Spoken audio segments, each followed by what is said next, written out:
Real Chat, episode 34, Mad Max Fury Road.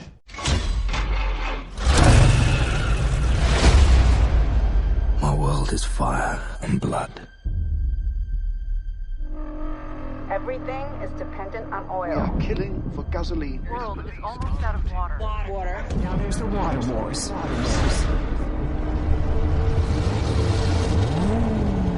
Here they come again.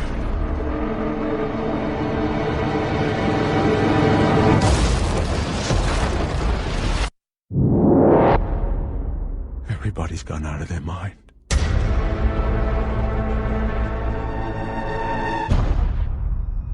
You're not the only one, Max. Out here, everything hurts. You want to get through this? Do as I say. Now pick up what you can and run.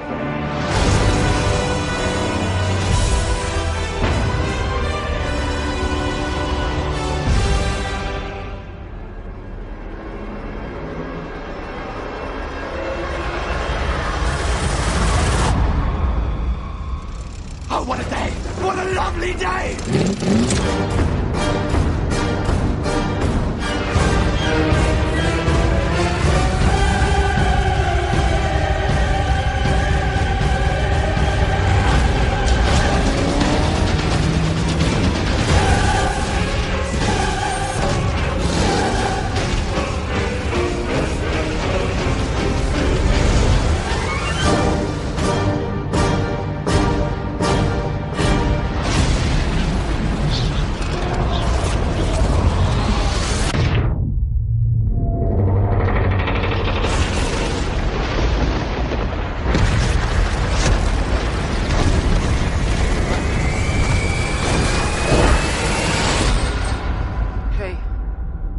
What's your name?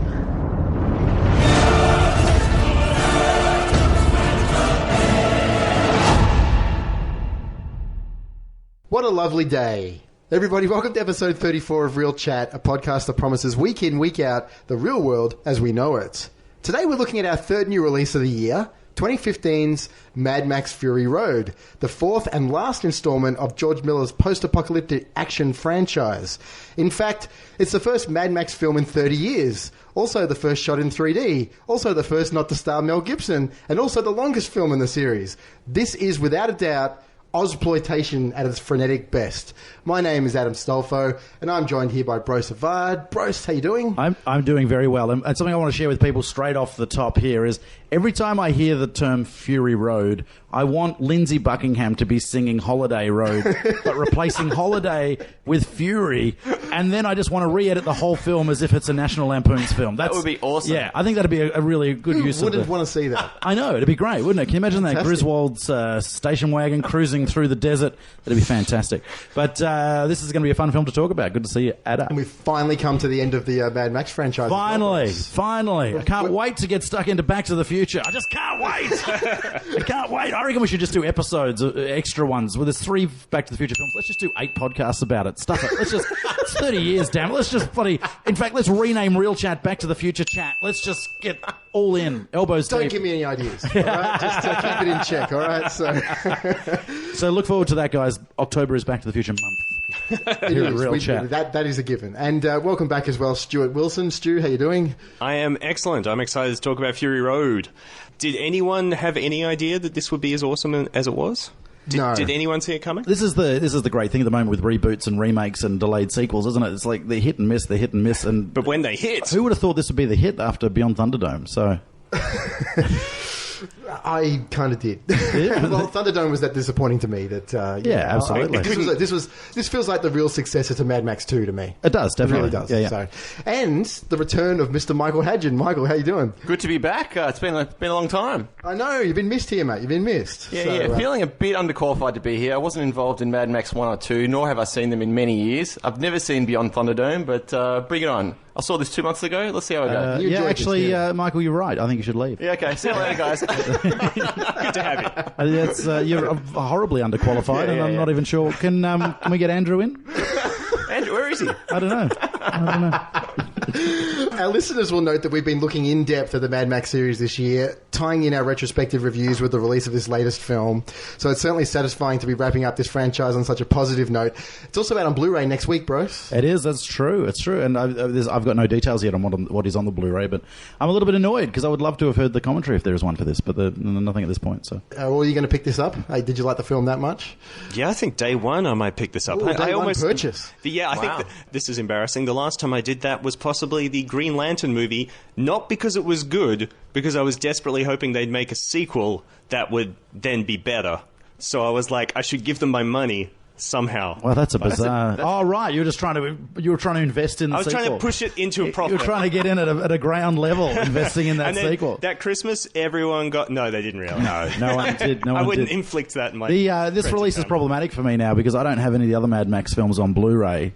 I've got it doesn't matter. The original Mad Max on DVD. Doesn't matter. So maybe I buy this on DVD. No, I can just buy the... Oh, but then they're not going to match when they sit next to each other on the shelf. It's just going to kill me. It's going to drive me crazy. A term I've heard a lot in film recently is development hell. This film was definitely in it for many years. We are in a remarkable situation where Real Chat has managed to produce over 30 episodes in development hell. So... Never happened in the history of cinema. Hold on, this is supposed to be behind the scenes. Oh, sorry. You know what I mean? I'm talking out of school there, yeah. Miller first attempted to shoot the film in 2001. However, how many films got affected by the September 11, 2001 attacks, Brose? And this film was one of them as well. The shooting was delayed and Miller decided to focus on a ironic film, Happy Feet, instead. Yeah, from mad to happy. A lot of productions got affected by... I don't quite understand how that affected this film. Like other films, I understand, but... I don't... in regards to the it wasn't shot in New York, nor did it have anything to do with... People didn't want to see movies about the apocalypse. Is that the idea? When New Yorkers thought they just lived through the start of the apocalypse, I guess. Yeah. Fair enough. In 2003, Miller finished the script for a fourth film, and the film was greenlit with a US $100 million budget. However, production was delayed again and then cancelled after the start of the Iraq War. Mel Gibson, originally set to reprise his role as Max, departed from the project after this cancellation. No one wanted to see a movie set in a desert. In a desert, a war in a desert, yeah. Crazy. About oil. They sound like they're being overly sensitive. But by 2007, Miller was pursuing the film again, and in 2009, it was announced that the film would instead be a 3D animated film. Oh. Though this was eventually abandoned in favour of a live-action film. Probably a good move, now, particularly now that the film we've seen it. Yeah, definitely. Yeah, animated would have been disappointing. And later that year, Miller announced that filming would begin in early 2011, and Tom Hardy was cast as Max in June 2010, with production planned to begin that November. Principal photography was delayed several more times before beginning in July 2012. And the film wrapped in December 2012, although additional footage was shot in November 2013. Yeah. Oh, wow. So this isn't smooth sailing. I didn't realise they stopped shooting so long ago. Yeah. Wasn't Sam Worthington rumoured to be Max at one point as well, though? Or? Probably.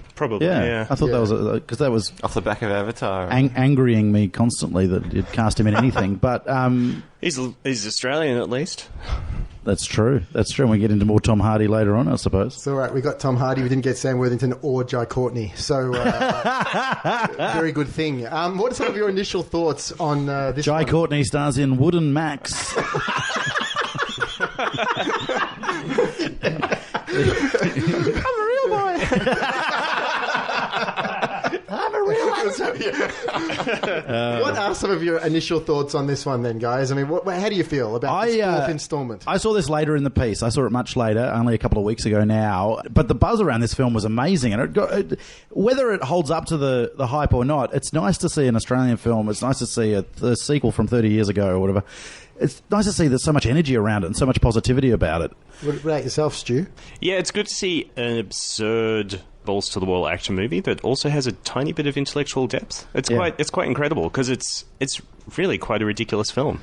But there's also a lot there was a lot to think about for me. Yeah, it's also one of those films that on first viewing it's just a big dumb film. But the more you think about it, and we're going to find this today when we talk about it, there's a lot to unpack, little subtle things, and whether they are as intellectual as you can attribute to them, the intellectual properties of but they're still there, and they spent time putting some of that stuff in. So yeah, it's a very simple story, but it still has quite a lot of narrative depth. It's just not necessarily in the dialogue. Yeah. Yeah. What's really interesting for me as well is seeing how 70-year-old George Miller takes on this material compared to 40-year-old George Miller. Yeah. Definitely. So, and what about yourself, Michael? What do you think? I guess I saw it a bit late in the Fury Road bandwagon. Like lots of people I know had seen it already. They were raving about it, so I couldn't help just going in with really high expectations. And I really did enjoy it. It was just like a visual feast, and just you're sweating by the end of this film. It's so intense. But on reflection, because it's been a couple of months now, it probably doesn't stand up as well as it did the moment I walked out of the cinema. But it's still, it's still a great film. Do you guys think? Maybe you can't answer this one, Michael, but do you guys think that this is the best Mad Max movie? For me, it was definitely. Oh, that's interesting. Oh. I mean, I don't know. Taking out the significance of particularly the second film, I think the second film had a huge influence on Hollywood action cinema, because I reckon before that, absurd 80s Hollywood action explosions didn't really happen. It was a bit more real world. I think Mad Max 2, Road Warrior. Yeah. I think this is my second favourite one, Brose. Yeah. What I love about, if we exclude Thunderdome from the mix, the first, second, and fourth films are all really good approaches to the subject matter and the themes. I can't separate them. What I like is they're all different, and they've all had a different approach to essentially the same character. Mad Max could easily become a 20-film franchise if they wanted, because Max just drops into situations and then reacts to the situation, and then maintain that in this, which Thunderdome doesn't do quite as well, I don't think. I don't know if I can separate them, because I just like them all three, but for different reasons. Plus, the first film is very rough and very low budget and very energetic, and the second one's obviously a bigger blockbuster feel. And then this one's, I mean, it's almost like an extended Roadrunner Wile E. Coyote cartoon. It's just this, but gritty and angry and violent. And it's just a different approach. But I like those three films equally, almost in a way. Mad Max, a TV show. There's a concept. Oh, the Max is made for TV, especially right now. It's got the fugitive kind of feel to it, or Highway to Heaven, or Quantum Leap. It's got that feel where you can just put him in a different scenario every week, and he doesn't have to be the focus. Yeah, which is the great thing. Like an enabler. He just comes and helps out the situation, and then he goes off into the sunset. I mean, and every time he's trying to get something out of it, and every time he walks away with nothing. Yeah. So, speaking of its place in the franchise, it kind of felt like this was a remake of the last half hour of the second film for me. Yeah, because that last half hour is just that chase. Yeah, and then they've made an entire movie that's a car chase, which is much, much better than the 1994 Charlie Sheen film, The Chase. I should point out. I have not seen that one. Mad Max Fury Road is a Kennedy Miller Productions and Village Roadshow Pictures release. It was released on the 14th and 15th of May this year, pretty much everywhere in the world. It was shot primarily in Namibia, South Africa, and Fox Studios in Sydney, New South Wales, Australia, with a budget of an estimated $150 million. And grossed $366,532,000 worldwide, which, like you said, Stu, is very similar figures to Terminator Genesis. Yeah, I thought I heard that this film did a bit better in America than Genesis did, which is probably what they're taking into consideration. Yeah, and it's something we've talked about before, the idea that the reason American box office is so important, even though this is essentially an Australian film, is that the studio gets a bigger majority of that money. Whereas as soon as you're distributing internationally, then you've got to share the money with international distributors, and that waters down. So studio might get 70% of American takings, they might only get 30% of Europe. They might only get 40% of Australia. So it's even though they made $100 million in Europe, say, for example, they're not getting $100 million of that. It's only when they make absurd overseas box office money, like Pirates of the Caribbean makes a huge amount outside America, which is why it keeps going. Or there's that amazing China gravy that money just keeps rolling in, that stuff, An interesting stat here, Brose, is that $366 million means without inflation, the budget between Mad Max and Mad Max Fury Road increased by well over 300. Just to put that into perspective. Wow.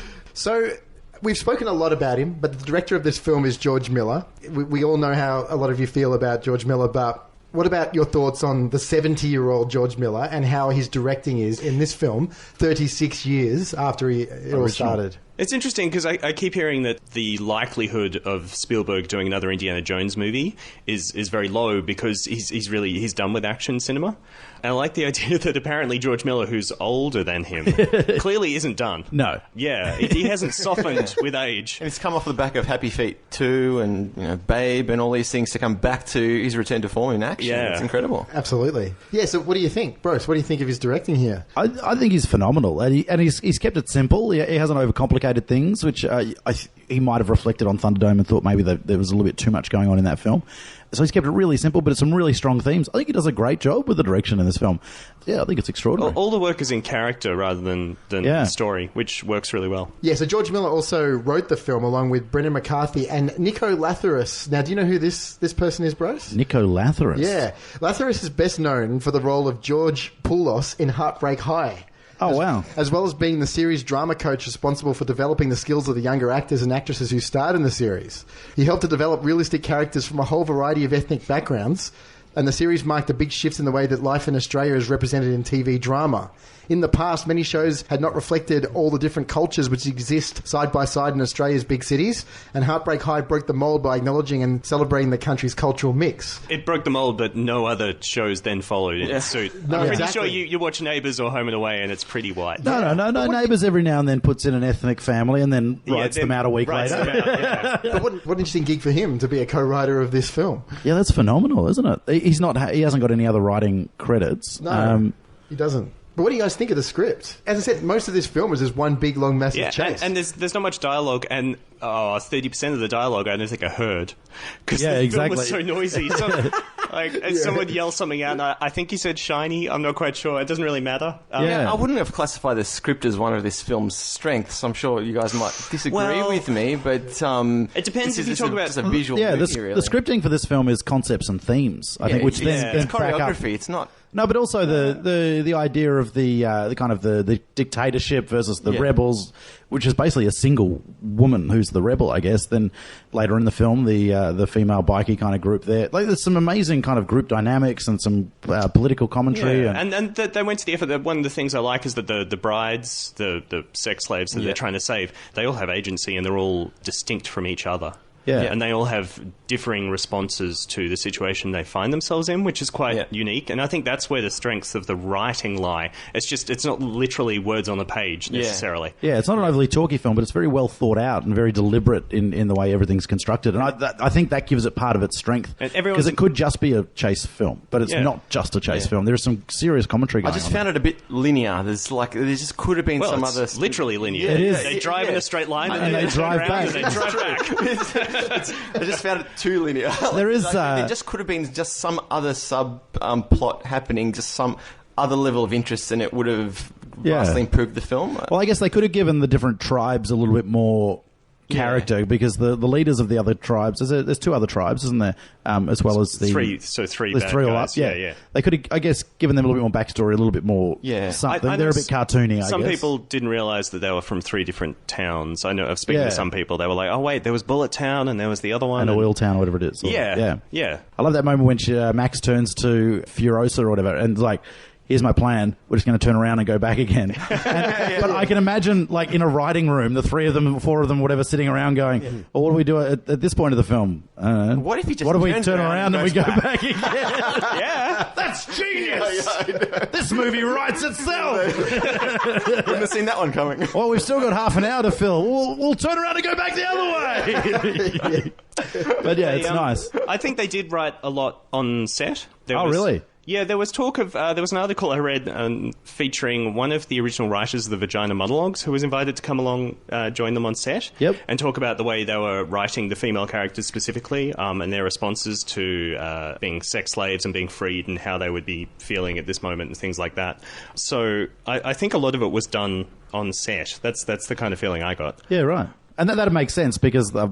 there's time, and those action sequences take time. Yeah. So why not develop those parts of the script while you're concentrating on the action and the chasing stuff? Yeah. Cinematographer John Seale came out of retirement to head the film's cinematography, and thank God he did, because this film's look is one of the huge highlights of it, without a doubt. This film looks sensational. Yeah, it's incredible. Just those sweeping shots where all the cars and people are just sort of like ants in this just huge expanse of nothingness. It's incredible. I mean, you think of the look of Mad Max Fury Road. What colour comes to mind first? Orange. Yeah. Yeah, well, I read that Miller specifically didn't want that drained of colour look that we often get for post-apocalypse films, and he wanted his to be full of colour, which certainly makes it stand out among other films that are similar. Not surprisingly, too, the film that sent John Seale into retirement was The Tourist. I'd retire after that, too, if I was anyone involved with that film. But he's got an amazing career, and yeah, definitely he brings a real solid look to this film, and it's gorgeous. It's gorgeously shot. In creating the look of the film, director George Miller laid down two stipulations for the production to follow. Firstly, the cinematography would be as colourful as possible in order to differentiate the film from other post-apocalyptic movies which typically have bleak, desaturated colours. Salvation. Secondly, the art direction would be as beautiful as possible, as Miller reasoned that people living in the post-apocalyptic world would try to find whatever scraps of beauty they could. And George Miller told Seale as well to keep the main actor centred in the frame so that the viewer's eye did not have to search the screen due to the film's fast editing style. And according to Seale, Miller said, keep the crosshairs on her nose. He apparently was not used to actors being cut off the edges of the frame. Oh, right, okay, yeah. So, just some interesting notes there about the cinematography, but bloody hell, it's good in this film. A big marketing push for this film was the fact that they claimed there were very few CGI or no CGI shots, which has since been proved to be false. But shooting in this style and shooting to allow all the other stuff to happen in post it's a difficult job for a cinematographer, and he nailed it. Just on that right now, what is going on at the moment with that point of discussion? Like Star Wars, there's a lot of talk about that with Star Wars. Why? It's a marketing thing. It's all marketing. It's all marketing. I think it's because everyone has a negative perception of CGI, and if anyone saw that Film School Rejects video that was on YouTube recently, talking about the problem is we only notice CGI when it is bad, so we think it's all bad. And especially when you have big films that are full of bad CGI, and then that's all you see is the bad CGI. But we've still talked about this before. Any effect of any kind in cinema is only used there to enhance the plot or to improve the quality of the film. As soon as an effect, whether it's a practical effect or a CGI effect, a blue screen effect, as soon as it's not enhancing or improving the visual element of the film, then it's not doing its job. So I don't care whether it's CGI or not CGI. I don't care if it's practical effect or not practical effect. Just use it properly and don't rely on it if you can't afford to do it properly or if you haven't got the ability to do it properly. Is it just a fashion, the sign of the times? Is it just sort of like the whole hipster thing, 8-bit music and lo-fi? but quite seriously, it's all quite trendy and fashionable. Is it just sort of stemming from that? We just like to go back to the roots of everything. I think they're sensing that there's a bit of a... There's a negativity around it. There's a backlash around it. And it's particularly strange because I seem to remember seeing interviews or sound grabs with Miller and Charlize Theron saying, "Oh yes, we did it all for real." And I'm thinking, Charlize, you're not really an amputee. Like, they didn't really cut your arm off. Yeah. And I know for a fact there are over 1,500 VFX shots in this film. There have to be that whole dust storm sequence. Like surely, it is just all. No, you just get a couple of fans, mate. I know. Yeah. Should be right. Yeah, so a lot of the time I think they're saying it's not CGI insofar as they may have filmed all the vehicles separately, and they're all real vehicles, perhaps, and then they're putting them all into the same frame. But, I mean, you can go online and you can see VFX before and after, and there was a ton in there. Well, it's the video you were just talking about, I think it was in that. I was watching something about CGI recently, and there was a comparison of, the naked shot and then the CGI shot. And one of them was a chase sequence from whatever film. And everything in the chase sequence was CGI. The cars were CGI. And you couldn't tell that it was all CGI. So most of the time people have no idea what they're talking about anyway. That's the problem, is when it does its job, you don't notice. Yeah. I mean, and it's strange. CGI is not just big monsters and things. It's strange it's films all too. kinds of things. I only just saw Spike Jonze's Her the other night, and there is so much visual effects in there because it's set in the near future, and it's just flawless. It looks real. Like I was looking at the buildings in the background. I'm like, I know that they must be fake, but they look real. The amount of landscape shots are CGI. Yeah. in movies. People Yeah. just don't even know that they're looking at a CGI shot. Exactly. Yeah. Oh, and they Exactly. change everything. They change street lights. Yep. They change the sky. Sky replacement is standard on just about any film, even dramas, simple dramas, romantic comedies. Yeah. Well, let's talk about the iconic cast then, Bruce. Tom Hardy plays Max Rockatansky this time, and apparently he had lunch with Mel Gibson to discuss taking over the iconic role, and Gibson told him that he was fine with it, giving Hardy his blessing. That would have been an interesting lunch. That's so bizarre, isn't it? He just wanted to meet Mel Gibson, did he? What's there to hand over? Like, yeah. don't say much. And I also heard that Mel Gibson went to a screening of Fury Road with Miller. Did you hear about Yeah, this? I did hear about this. Yeah, and apparently Miller was a tiny bit nervous, but then within 10 minutes, Gibson was like elbowing him and going, "That was awesome." And he was really excited. So that's sweet. We've talked a little bit about Mel Gibson in the past, more so, I guess, in the Signs episode, about whether or not he can overcome the kind of negative press he got in the recent years, I guess. But I think he's on his way to redemption. I think I'm going to make a prediction. In the next 5 years or so, Mel Gibson's going to be Australia's favourite son again. I think he's going Wow, okay. Well, he just announced that he's shooting a war epic in Sydney. Yep. And he was welcomed into Sydney like he was the Beatles in 1964. He was virtually given a key to the city. He's making this big, massive blockbuster World War II film or World War I film, whatever, in Sydney with American and Australian cast. Okay. So you predict a second coming. And the news, the press in Australia reported it like it was the second coming of the Passions of the Christ. So I don't know. I think he might be on his way back. I think Mel Gibson may recover from, at least in Australia, and you know how sycophantic we get in Australia about anyone that's been in Hollywood. Oh, yeah. I think his career may turn around after this film. He may get another role It's if one he of the hardest chooses things properly. to do in Australia, I reckon, as well, Bruce, because we suffer from tall poppy syndrome a lot more than a lot of other We countries. do, but we didn't have to cut Mel Gibson down. He did it himself. He did it himself. And now he's the underdog, and we love an underdog. So yeah. like culturally, I think Mel Gibson might be okay, which it'll be interesting to watch. Anyway, Tom Hardy. How do you guys think that he does? He doesn't have much to work with. No, he doesn't. He's a minor character in his own film, and I think that's great. I love that. I love that Max is the traveling. I think it works in his film's favour. and I think he's great. He looks amazing. I think Andrew said in the podcast for the first Mad Max film that in all the Mad Max sequels, in 2 and 3, he was kind of a bit player anyway. Yeah. So it's just following the tradition. So there have been some complaints that he's not the central character. It works for me because I don't actually find Max himself that interesting. It's the world that I find interesting. Exactly. Yeah. And the other reason I like it is he's a survivor, so if he's constantly the center of attention and the messiah, it just doesn't make sense. Because at the end of this film, he blends into the crowd and he's Yeah, off and then into walks the waste. off. And that makes perfect sense, that no one knows his name. Yeah. He's just some I guy. will add, though, his accent is a bit confused and frustrating in most of the film. I'm not sure if he's meant to be English or he's meant to be Australian or he's meant to be American. See, I'd only ever seen him in Batman in The Dark Knight Rises. Oh, when he's doing his- as Blaine. when he's doing his Bane's sorry, not Blaine. his Sean Connery impersonation all the way through Batman. So I didn't actually even know really what he looked like, because obviously you don't see his face in Batman. And then even in the first sort of 20 minutes of this film, you don't actually get a good look at him, because first he's got the long hair and then he's got that sort of funny mask on his head. Yeah. And sort of... did they do that on purpose because of the whole... Yeah, it does look very Bane, doesn't it, that mask? Bane thing? Yeah. Like people sort of like to know what this guy looks like. And I was just, show me his face! And then when you saw his That was face... actually really clever. When you saw it, were you... He was actually a good-looking guy. There we go. Maybe you're too good-looking. That's what we want to need. Pop your collar and wink your eye, mate. You might be in there. You'll be all right. Yeah, I think he's fine. And I guess the fact... It's a good way to introduce a new actor as Max, by having Max not the main character in some respects. So, well, the main character is Imperator Furiosa, I think is how you pronounce her name, played by Charlize Theron. She's awesome. And she's phenomenal. She can just do nothing wrong. I mean, you think she's about really in a purple patch at the moment. You think how amazingly disappointing Prometheus was, and yet she was awesome in that film. Yeah, I agreed. really liked her in that. Yeah. Yep. So here, she's great. It's just so good. What else do you say about it? This is the kind of performance where it frustrates me that she won't get an Academy Award nomination for this, and she almost deserves it. It's that good a performance. She's so solid, so much depth. The action sequences she's phenomenal in, but she brings so much heart and so much. Yeah, that's right. We're all going to end up talking the same way about it. We start strong and then just trail off because you can't say enough. What more can you say? What else can you say about She can do comedy, she can do drama, she can do action, she can be the femme fatale. She's pretty much can do anything. Yeah, if you're a fan and you've yet to see Mad Max Fury Road and you're a Charlize Theron fan, what are you waiting for? Yeah, exactly. Seriously. And she's great. Nicholas Hoult plays Nux. in this film. Nicholas Hoult, man, he's a great actor. It's funny, is it from the moment I first saw him in About a Boy? Yeah, you always think, it's that guy from About a Boy. Yeah, and he was so good in that film. Existence. Yeah, and then I think the next time I paid attention and I realised it was him was in when I watched the TV series Skins, and he was such a horrible, horrible character in that show. And then he was in X-Men, The Last Stand or something. But I think that's the next time I saw him, it's About a Boy guy.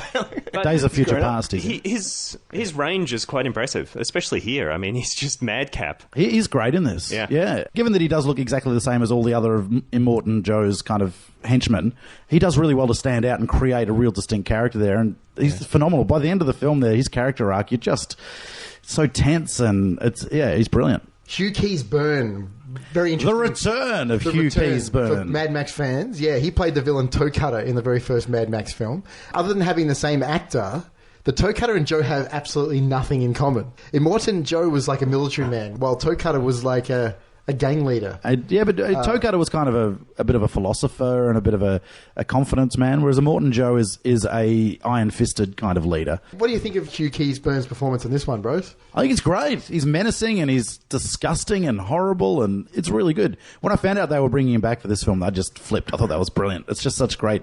It's a great idea. Great idea for Miller to bring him back. He hasn't really done much between Mad Max and Mad Max Fury Road, but what a comeback then! It's sensational. It's great. It's really good, and it's kind of a bold move. The kind of patriarchs of the three different towns are all older actors, and they've all got a certain type of attitude or so forth. And he's just great. Yeah, I like the idea that the consistency among the Mad Max movies, they just don't really care narrative consistency. It's like, bring back the same actor and he can play a different character. It doesn't really matter.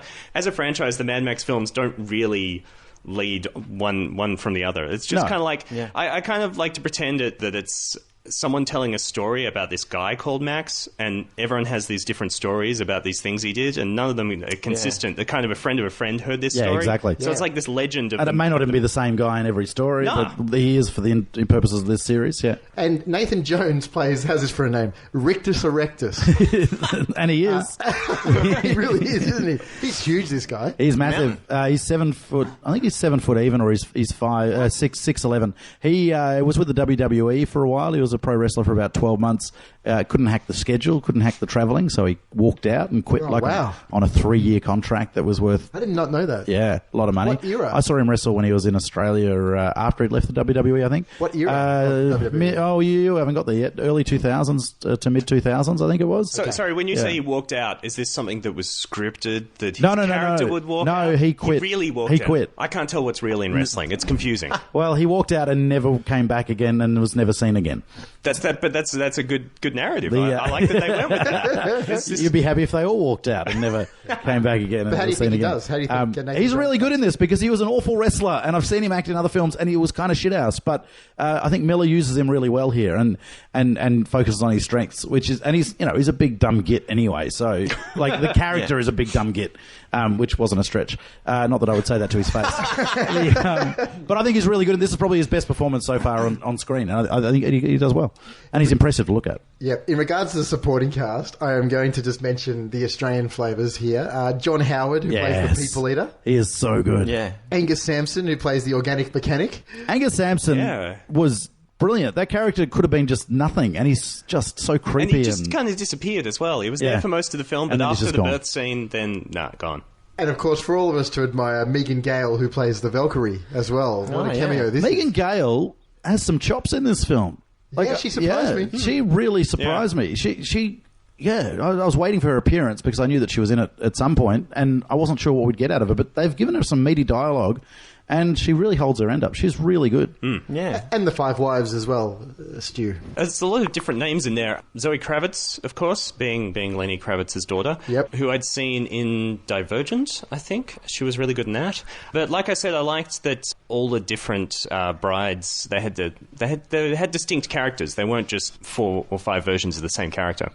Yeah, and it could have been very easy in a film like this to have the 5 brides just as literally as blank canvases that have been sheltered, but they have personalities and attitude, and it's great. It's one of the great things about this film. The lead visual effects company for Mad Max Fury Road was Allura, who delivered more than 1,500 effects shots for the film. And additional visual effects studios that worked on the film include Method Studios, Stereo D, 4D Max, Black Ginger, The Third Floor, and Dr. D Studios. Wow. So just a couple. If you're going to start up an effects company, apparently the letter D needs to be in there somewhere. Yeah, I know. Is there a double D effects studio? Or?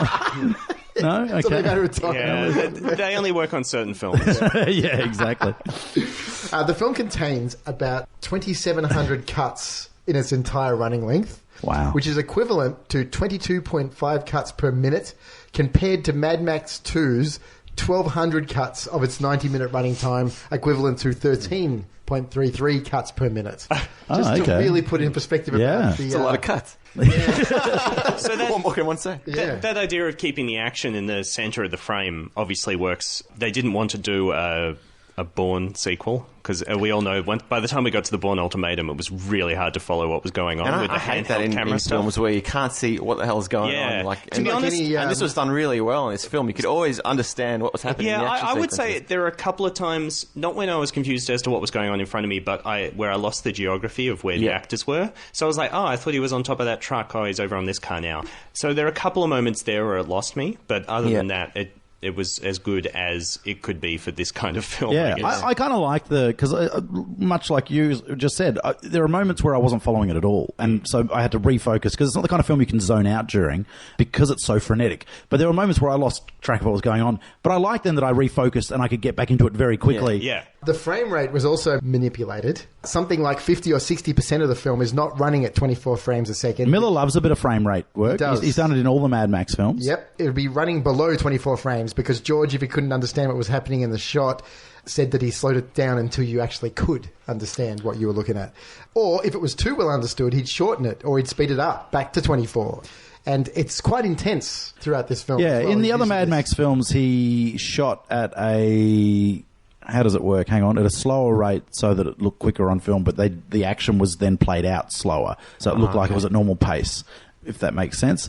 I think I've got the right way around. It always confuses me when I'm talking about frame rates. And I assume he did a little bit more of that in this as well, where, so the trucks don't have to go at 100 miles an hour. If you do them at 40 miles an hour and then slow the film down, then when you play it back at Does this full speed, technique excite you while watching a film of this sort of subject matter? I didn't notice a lot of frame rate work in this at all. Film, actually, I noticed in the older films for sure. You sort of get a bit of that Benny Hill style, like fast motion. He does that with the little kid, the little the boomerang kid. The boomerang kid. Yeah, he does a lot of that kind of Benny Hill stuff for no reason. A stylistic choice. Film, so it must have just worked like really well. Yeah, it must have worked really well, because whenever they do that, they mess around with that in films. It usually stands out. Yeah. Do you guys have an opinion about whether this film is a sequel or a reboot?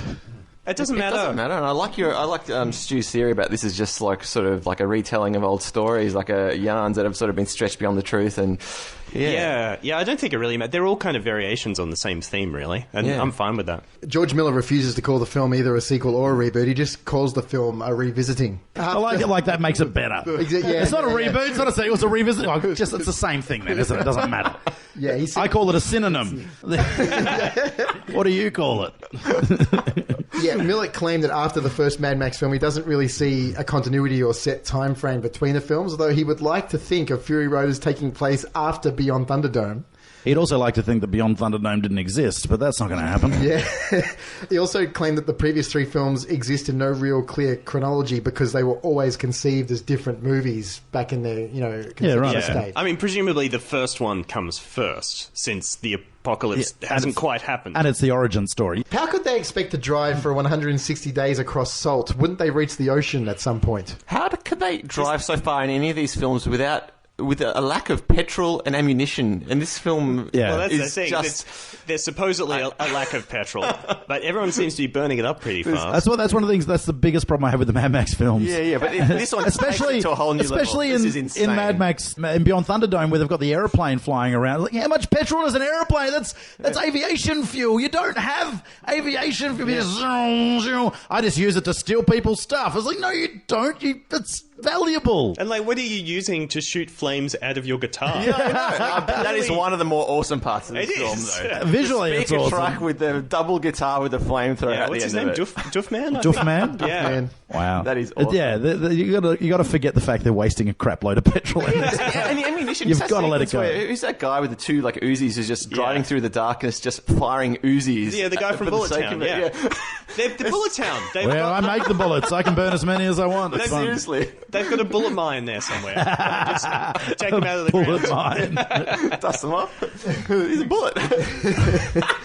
It was implied, though, that the salt was the ocean and it had simply dried up. Yeah, as that's well. the feeling I got was that there is no. So the whole world's sort of There is become no like water. this infertile sort of wasteland, Yeah. isn't it? So, And when they get to when they get to Megan Gale towards the end of the Valkyrie, it's kind of implied that there is no more greenery, there's no Yeah. more water, there's no more. It's all gone. Yeah. And in the opening montage of news reports as well, it's mentioned that the water was drying up and that water, not fuel, unlike some of the earlier movies, Right. is now the most valuable resource. Yeah, which makes sense then that they would turn around and go back to where they started because that's where the water is. Exactly. Yeah. So how are all the brides kept to look like supermodels in a wasteland?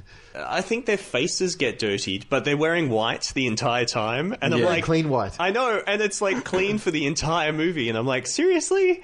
Come on. Everyone else is so grimy. Furiosa and Max. But they would. I mean, except for during the chase, which is most of the film, they would have access to water as much as or as little as they wanted. It So- made sense at the start. It doesn't Yeah, make sense. later on it doesn't Yeah. make sense. It's no. fine. But it's a new type of material that dirt and sand doesn't stick to. That they. The official answer, though, of course. Immortan Joe takes special care of his brides. He keeps them locked in a separate facility where they are obviously well cared for. Yeah, but that doesn't explain why they don't get dirty in the Except rest of in the the film. massive dust bowl that the rest of the film. The moment we see them, they have already escaped. So there's no reason for them to be clean. Joe makes sure that they are clean, bathed regularly, and even allow them to dye their hair and wear makeup. But that doesn't explain why they look like that an hour and a half later. No, that's That just, doesn't simply not right. And Immortan Joe doesn't spend any of that care on himself. Apparently, he's Yeah. quite happy to look like a whatever he looks like. Okay, Do you guys have a favourite scene in Mad Max Fury Road? It's very difficult with this movie. it is. I liked the car chase.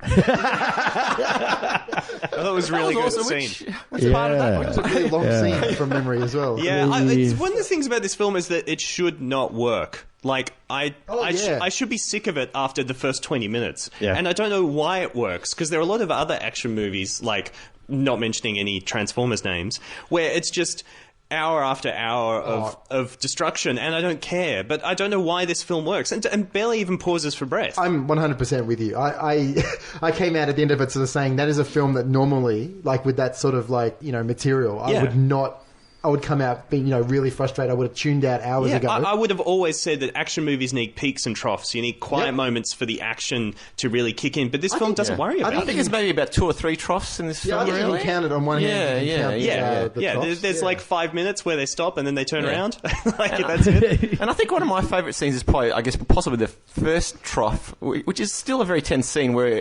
Max first encounters Furiosa and the bride. So he's still got a thing stuck on his head. He's so, chained, So, yeah. so he's still chained. So he's trying to sort of get the thing off and, That was a good scene. and get the gun. And then you first see the brides, and that's the first sort of up to then. It's very sort of homoerotic sort of. You got these sort of all those bald dudes and your typical Mad Max, eagle leather thing going on. But then you sort of see these beautiful nymphs, which is quite jarring and sort of unexpected. But that was a really beautiful scene. And really I think that goes a long way to explain why the film is so great to watch. Is the dynamic between Tom Hardy and Charlize Theron is amazing, and the energy is so tense at the start, and then kind of the tension remains the whole time. Actually, yeah, I think my favourite moment was when they first started working together. Yeah. So which was an uneasy relationship. Yeah, They're they not don't happily, trust each other, yeah. but there's that moment when they have to get back in the truck and they have to start driving, Yeah. and then they have to reload their guns for each other. Yeah. And then, and that was the bit I really It's really liked. nice, yeah. And these two, the chemistry is just extraordinary. I think that's a big part of the reason this film works so well. And I like the fact that the film avoided any kind of romantic connection between the two. Yeah. Because that didn't matter. Yeah, and it's also definitely. significant, I mean, turning things on its head, the idea that, she took out the big bad boss, and then he has to care for her, like tend for her, look after her wounds, Yeah. which is kind of an role inversion of what reversal. you'd normally see in films, Yeah. where the heroine, saves the hero by, being a good nurse, Yeah. basically. Tom Hardy is an excellent nurse. It's true. It's true. Let's get into some trivia from Mad Max Fury Road. The jacket worn by Tom Hardy is a replica of the one worn by Mel Gibson in the second two movies of the original trilogy. The Gibson jacket was found in storage at Kennedy Miller and was copied heavily for this film. That's a nice little touch. That's nice, yeah. I thought Max's costume could have been a little bit more in keeping with the other films. I mean, with the shoulder pads and all that kind of stuff, which is there, but I guess it's kind of worn more now and it's a little bit more You wanted decayed, a bit more 80s, or is that what you mean? Yeah, I just think the Max's costume could have been a little bit more... Iconic. Yeah, iconic. Yeah, I found it a bit so. But that's all right. Here's something I found really interesting. The film editor Margaret Sixel is director George Miller's wife, and when asked about her husband why he thought she should do it, as she had never edited an action film before, Miller replied, because if a guy did it, it would look like every other action movie. Yeah, right, okay.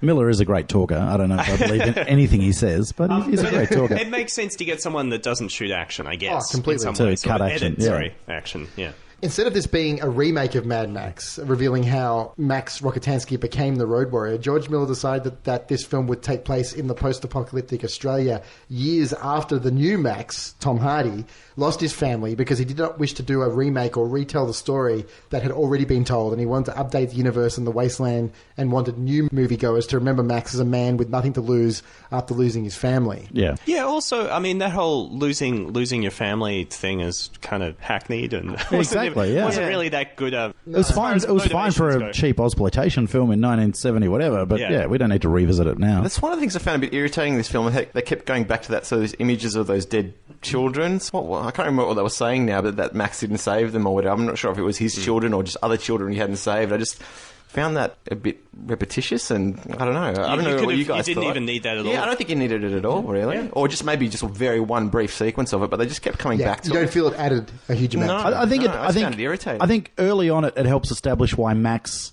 behaves the way he does. Even though he doesn't trust people, he's quite happy to make deals with people. Yeah. He's quite happy to help people out. Whereas in this film, he's reluctant.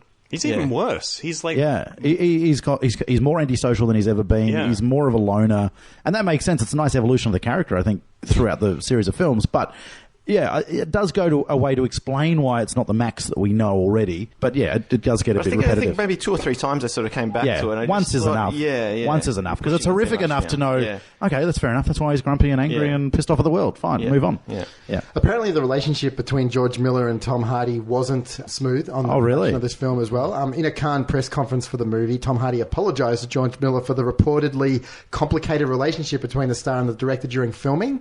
He stated, I have to apologise to you because I got frustrated.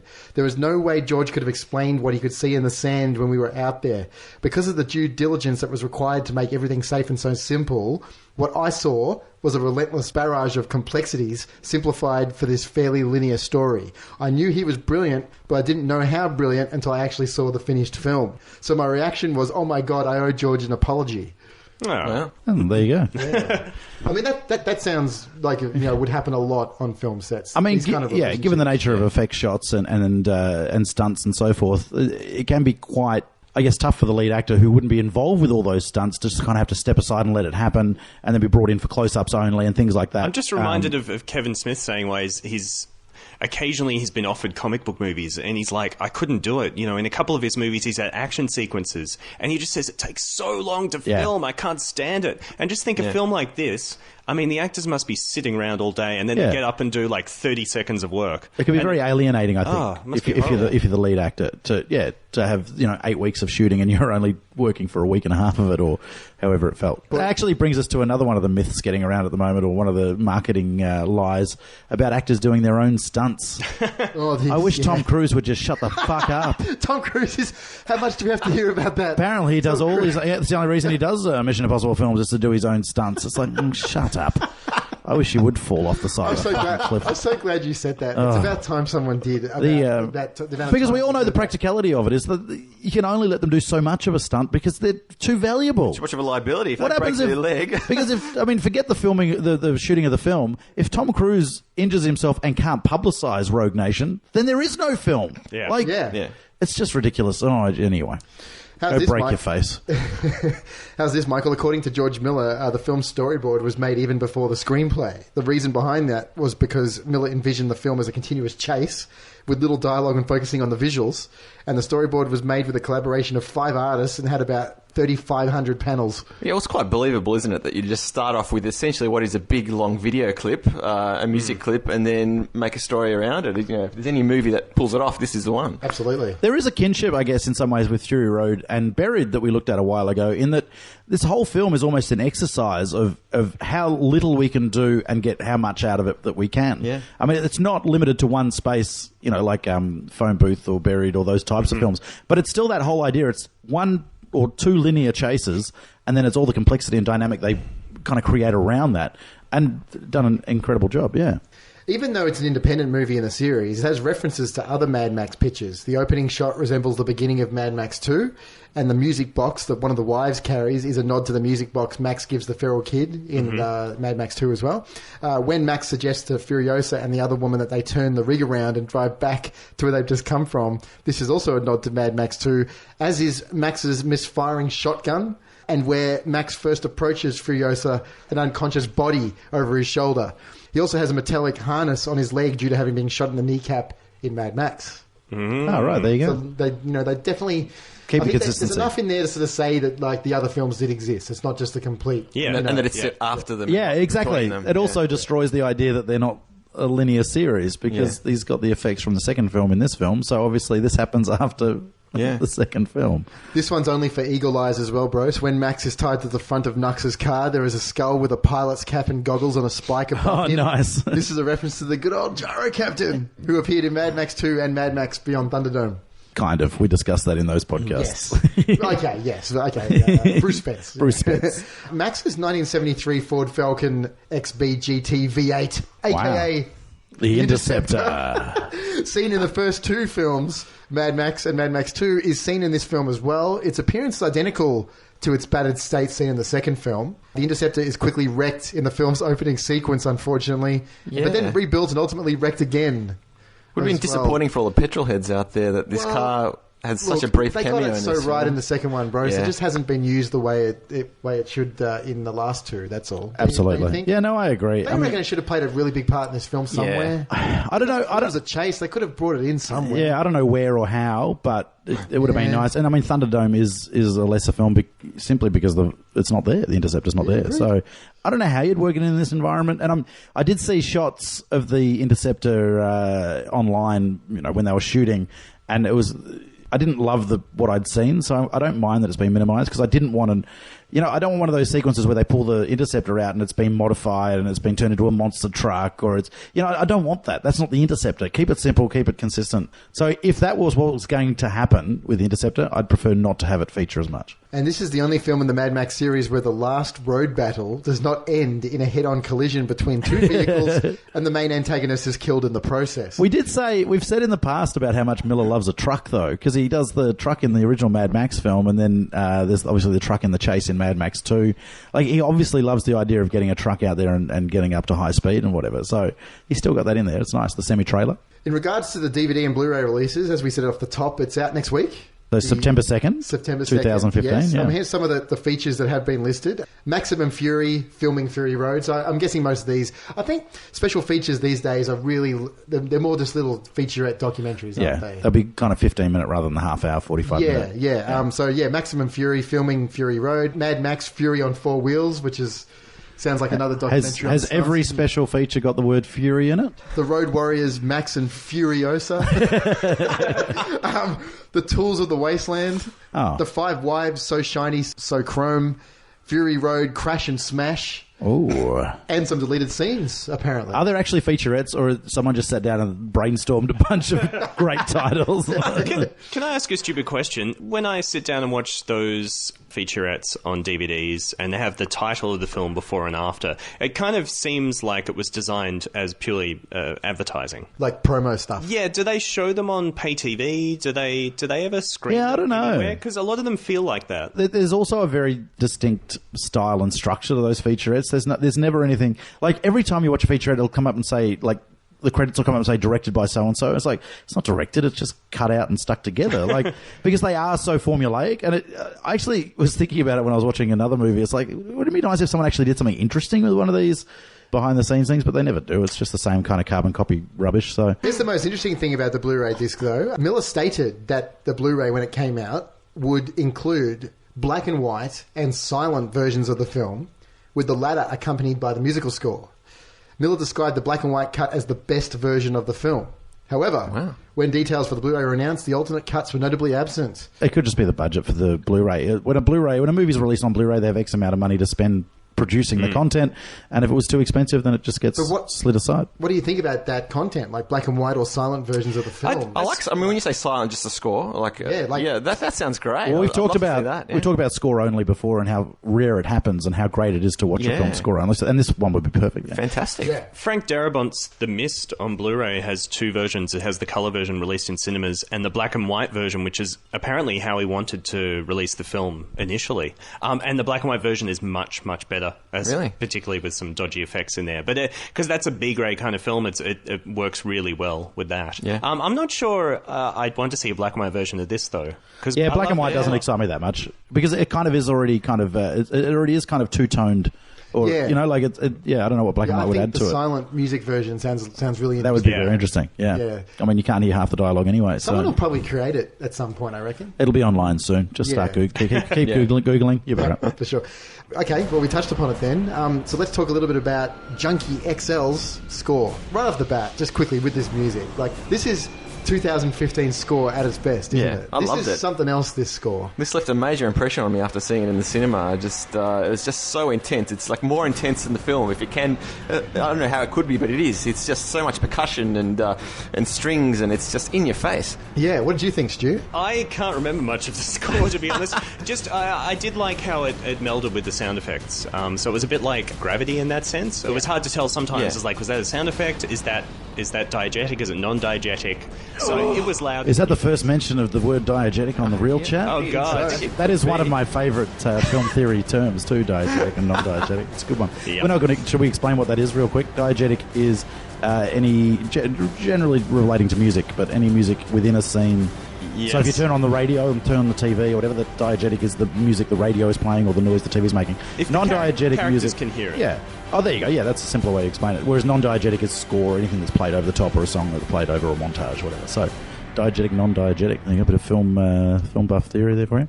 This guy's done a lot of TV too, so yeah, it's interesting. Since Mad Max Fury Road experienced a lengthy development, multiple composers were attached to the film at various times, including John Powell and Marco Beltrami. In October 2013, it was officially announced that Tom Holkenborg, aka Junkie XL, would be composing the film's music, and after being contacted by Warner Brothers, Junkie XL flew to Sydney where he viewed a 3-hour work print of the film. Wow. And met with director George Miller. Because of his work on 300 Rise of an Empire and his on-the-spot ideas for Mad Max Fury Road, Junkie XL was hired by Miller and immediately began working on writing the film's themes. And he said, I got in August of 2013 and we didn't finish until August 2014. Wow. Gosh. That's a long time for a score, yeah. Unheard of. They usually bang them out in 3 to 6 months or whatever quick as they can. Unsurprisingly, he said, when you're so early in the game, you have so much room for experimentation. Yeah. This score is so layered. There's just so much going on in it. It's certainly not like, I mean, you certainly can't hum the theme, and I'm not going to try to. Oh, how disappointing. But it's a bit like this. Says the man who's not even going to try. He nailed it first time. There's strings and guitars and it's amazing. Recorded at Tracktown Studios in Sydney, a majority of the score was performed by Junkie XL himself. He says, I basically played everything myself except for the strings and the brass that we recorded a section in Sydney. I work with Nick Zinner, the guitarist from the Yeah Yeah Yeahs, on a couple of cues. That's cool. The musical scores received generally positive reviews. Andy Kellman of AllMusic called the score rife with tension, describing that Junkie XL provides thunderous sounds, battering drums, screaming guitars, urgent strings and horns, all physical and skillfully orchestrated to match the intense action, which is exactly what it's doing its job 100%. And how's this for praise? Hans Zimmer, a frequent collaborator with Junkie XL, called the score absolutely phenomenal and mind-blowingly brilliant. Yeah. So if you're going to get endorsed by somebody, it's going to be and this has got a bit of hands in it, doesn't it? It's like most films. So what we're saying is from here, it's all downhill for Junkie XL. Can't get any better. He's peaked. He's peaked. And there were two. There was not one. Normally, you get a second soundtrack release years after the film comes out, but there was two released for this film off the bat. There was the 17-track standard edition of the score, and then there was the 26-track double CD deluxe edition. Yeah, the Duffman version. Yeah. It's interesting, two releases at the same time. Just more material on the deluxe one. So it's like, if you want more, you can have it. Yeah. Otherwise, just buy the standard. I've seen that a few times. Yeah, with double disc and single disc releases. But yeah, gosh, I'm not sure. I haven't sat down and listened to this. I'm not sure how I could concentrate doing something. Maybe if I was like vacuuming, cleaning the house, this would be really good music to. I like to action vacuum. You might end up banging the vacuum into the wall. Yeah, there were definitely some. You know, the great thing about vacuuming your house while listening to this is when you finish vacuuming the whole house, you can turn around and go back and do it again. Yeah.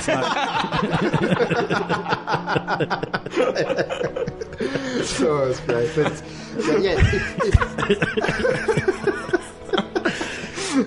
Anyway, moving on. If you love it though, do check it out. It's definitely worth a listen. Yeah, I reckon I might track it down. Yeah, me too. And I like the idea of studios or the whoever owns the soundtrack rights when the film's released, of releasing a decent version rather than waiting 5 or 10 years for one of the secondary distributors to pick it up and then release it. So, I mean, there should be more of this. Absolutely. But, yeah, I mean, La La Land and all those guys do a great job, but surely Warner should be doing it in the first place, or whoever else, Sony or whatever, yeah. In regards to alternate versions or deleted scenes, apparently a PG-13 version did exist. In 2014, early test screenings reports from ANET Cool News and some other sites indicated that the film was clearly within the confines of a PG-13 rating. However, the film was eventually rated R. This is, of course, the American rating system. Which is M here, I assume? Yeah. Yep.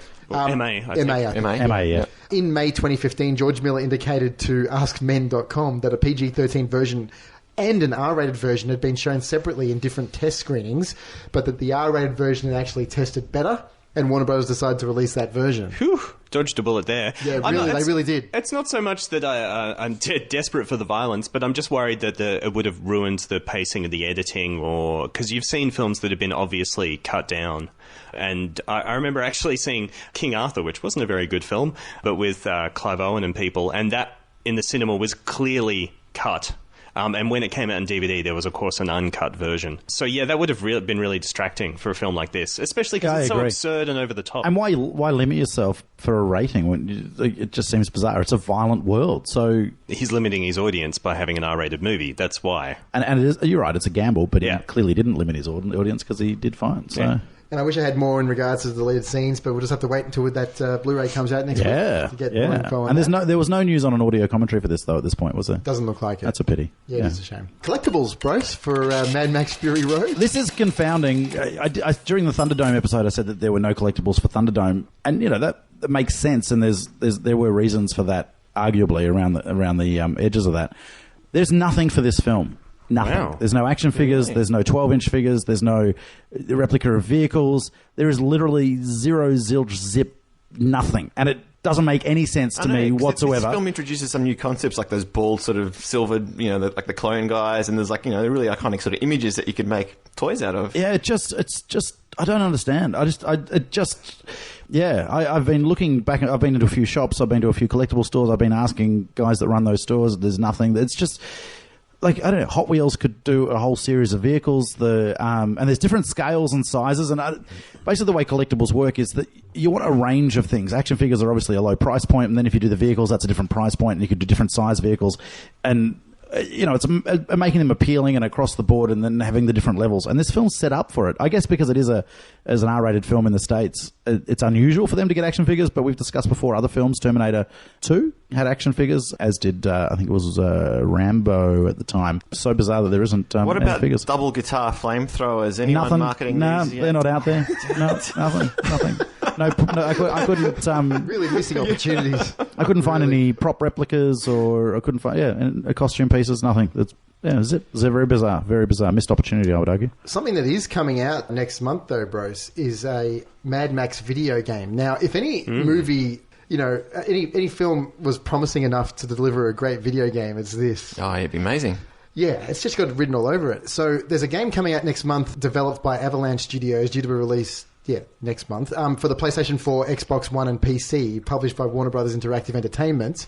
hopefully it's as good as, you create the game up in your head. Hopefully. Yeah, I'm quite eager to play it. I think it's one of those games I'm going to wait and see what the critical response is before actually purchasing. You have to. I could very easily see this game being a pile of crap. Well, it's not actually related to this film. Oh, right. It's just using the world and the characters. world. Oh, Just then that the could be a world. great game. Yeah, exactly. And it could flesh out some of the backstory that we don't get in the film. So I'm hoping in the same way that the Batman Arkham series Yeah. wasn't directly related to the films that came out around Correct. the same time, hopefully this is the way to go rather than just licensed games that are based on a movie that we know are almost always shit. Yeah, exactly. No, this looks exciting.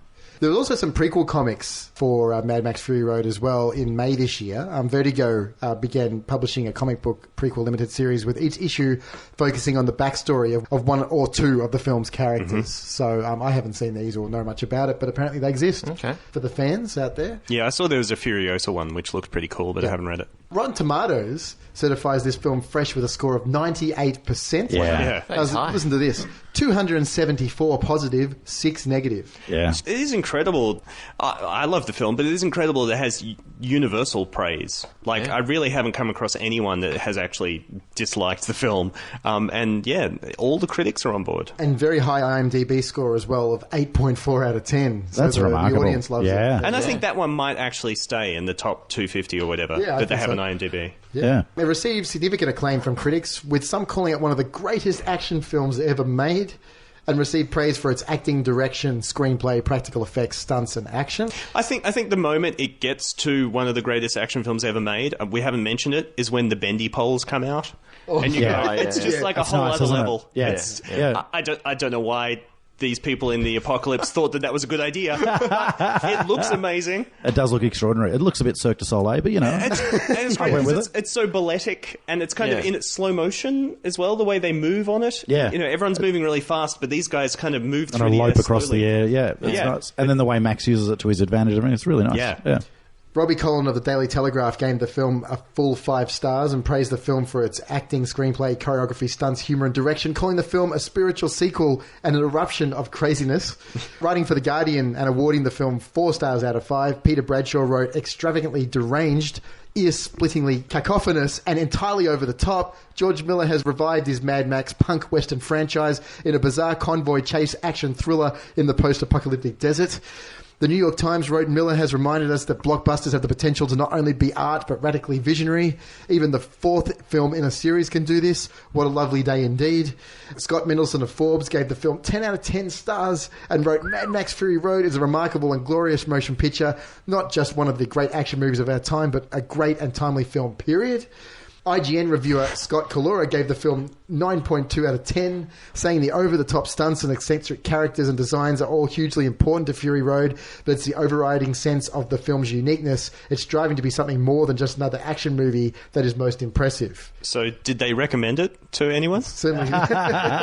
And the film has also been praised by feminists on several fronts, including the dominant role taken by Furiosa and the range of atypical female roles, including the gun-toting wives. So, yeah, I guess that's been one of the biggest talking points. The wives, yeah. All the female characters have agency, and they actually have female characters that are of differing ages. So especially when they get to the place where they think the water's going to be, and that's a rare thing to see. The old ladies, with the guns, and who then kill a bunch of people and then sacrifice their lives. So there's definitely going to be Mad Max 5, 6, maybe some more. Is it definite? Is it locked in?